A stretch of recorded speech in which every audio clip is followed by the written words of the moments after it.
I've been doing this long enough to tell you that nobody changes until they change their energy. Right. And when you change your energy, you change your life. It's the way it is.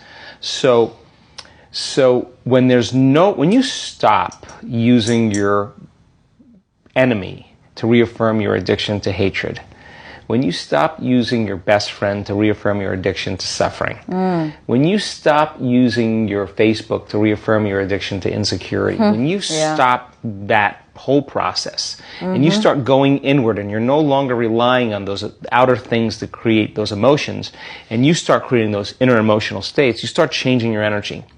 Now, whatever is no longer a vibrational match between you and that past, present reality is going to fall away. Right. They're just going to spiral out because you're no longer putting your attention on them. In other words, the stronger the emotion you feel with some problem in your life, the more you give it your attention. Where you place your attention is where you place your energy. You're giving your power away, your life force, your energy to heal to that person or that problem. Yeah. Lower the volumes of that emotion, you take your attention off that person, you're calling energy back to you. Yeah. And you're building your own electromagnetic field. We've seen the evidence of that in many events, because when people start overcoming themselves, the first day, not always, but the energy of the room will drop. Why? Because they're drawing from the field to build their own field. Now when they build their own field the next day, and the fields start interfering with the people next to them, whoop, the energy in the room just keeps going up, right? Yeah.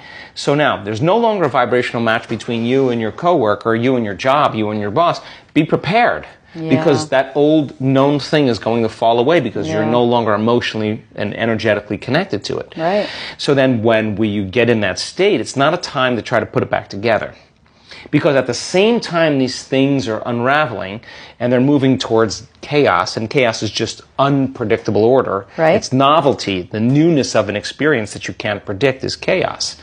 If you apply the formula, and all potentials in the quantum field exist as electromagnetic potentials. They are possibilities. So now you're going to combine a clear intention with an elevated emotion, the thought being the electrical charge, the feeling being the magnetic charge.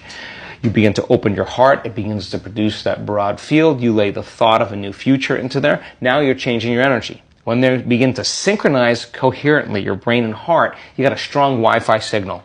Because now you're putting out a very laser coherent signal. Right. When there's a synchronization between your energy and that potential that exists in the future, but it really exists in the present moment because that's where they exist in the quantum.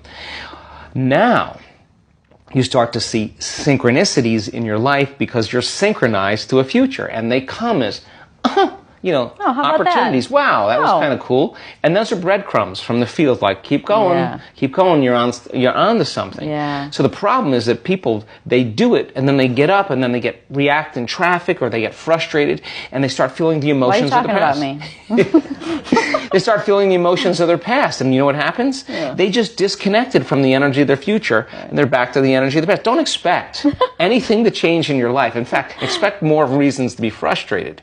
But if you catch yourself, you take a breath, you get back into brain and heart coherence, you tune back in, well, you're not going to go unconscious till 8 o'clock. That's a victory. Like as you said, that's a victory. So then the key then is to be able to keep synchronizing to the point where it begins to become familiar. And the word meditation means to become familiar with. So now you're in a new familiar state of being, and people say, I'm really not doing anything. Of course, you're doing the work.